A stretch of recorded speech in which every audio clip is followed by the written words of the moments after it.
Hi friends, நம்ம ஈராட் மூவிஸில் பெருமாள் வரதன் இயக்கத்தில் சுரேஷ் ரவி நடிச்சிருக்கிற நந்திவர்மன் படம் எப்படி இருக்குன்னு பார்ப்போம். அனுமந்தபுரத்தில் 6 மணிக்கு மேலே வெளியே வந்தால் ஏதாவது அசம்பாவிதம் நடக்குதுன்னு யாரும் வெளியே வரதில்லை. அது எதனாலும் தெரிஞ்சுக்கிறதுக்கு முன்னே நம்ம ஈராட் மூவிஸில் வாரம் வெளியாகிற எல்லா மொழி படங்களோட விமர்சனத்தையும் சில படங்களோட முழு கதையும் பார்க்கறதுக்கு நீங்கள் மறக்காம அந்த சப்ஸ்கிரைப் பட்டனை கிளிக் பண்ணி என்கரேஜ் பண்ணுங்க. இப்போ இதோட கதையை சுருக்கமாக தெரிஞ்சுப்போம். செஞ்சியில் இருக்கிற அனுமந்தபுரத்தில் மாலை 6 மணிக்கு மேலே வெளியே போனால் காத்து கருப்பு அடிச்சுடுன்னு ஒரு பயம் இருக்கிறதுனால யாரும் வெளியே வர மாட்டாங்க. இதுக்கெல்லாம் பயப்படாமல் வெளியே போன ஒருத்தர் தலை துண்டிக்கப்பட்டு கிடக்கிறாரு. அதுக்கடுத்து அந்த ஊருக்கு புது ஆளுங்க வந்தாலும் ஊருக்குள்ள சில அசம்பாவிதம் நடக்கிறதுனால வெளியாட்களையும் அவ்வளவா அனுமதிக்கிறது இல்ல. இப்படி இருக்க அந்த ஊருக்கு பக்கத்துல பல 100 வருஷங்களுக்கு முன்ன பல்லவ மன்னர் நந்திவர்மன் கட்டின கோவில் ஒண்ணு மண்ணுக்குள்ள புதைஞ்சிருக்கிறத தோண்டி எடுக்க ஒரு தொல்பொருள் ஆராய்ச்சியாளர் குழு வராங்க. அதுக்கு மேல அதுல புதையல் இருக்கிறதாகவும் ஒரு செய்தி இருக்கு. போஸ் வெங்கட் தலைமையில வந்த குழு உடனடியா போலீஸ் குருவர்மன் பாதுகாப்போட வேலையை ஆரம்பிக்கிறாங்க. இவங்க பூமியை தோண்ட ஒவ்வொரு பிரச்சனையா வெடிக்குது. முதல்ல ஊரை சார்ந்த ஒரு ஆளும் போஸ் குழுல இருக்கிற இன்னொரு ஆளும் அதே மாதிரி அடுத்தடுத்து இறந்து போறாங்க. இந்த கொலைகளை பத்தி விசாரிக்க எஸ்ஐ குருவர்மன் அந்த ஊர்ல நடக்கிற மர்மத்தை கண்டுபிடிக்கிற முயற்சியில இறங்குறாரு. அவர் அந்த கொலைகளுக்கான காரணத்தை கண்டுபிடிச்சாரா, நந்திவர்மன் கட்டிய கோவிலையும் புதையலையும் கண்டுபிடிச்சாங்களா என்பதே படத்தோட மீதி கதை. ஒரு ஹாரர் அம்சம் கலந்த கதையை கொடுக்க ட்ரை பண்ணி அதுல ஓரளவு ஜெயிச்சும் இருக்கிறார் அறிமுக இயக்குனர் ஜி வி பெருமாள் வரதன். குறிப்பா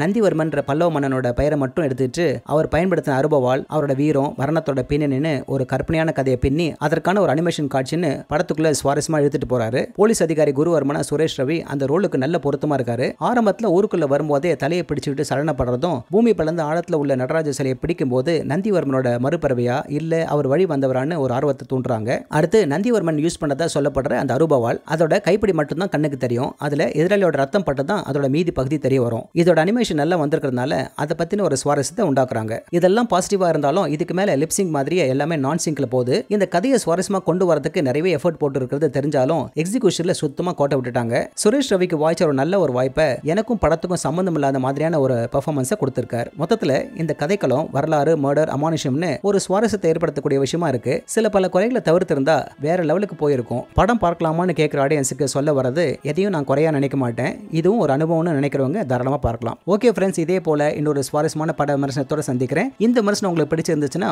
உடனடியாக லைக் பண்ணுங்க, ஷேர் பண்ணுங்க. நன்றி.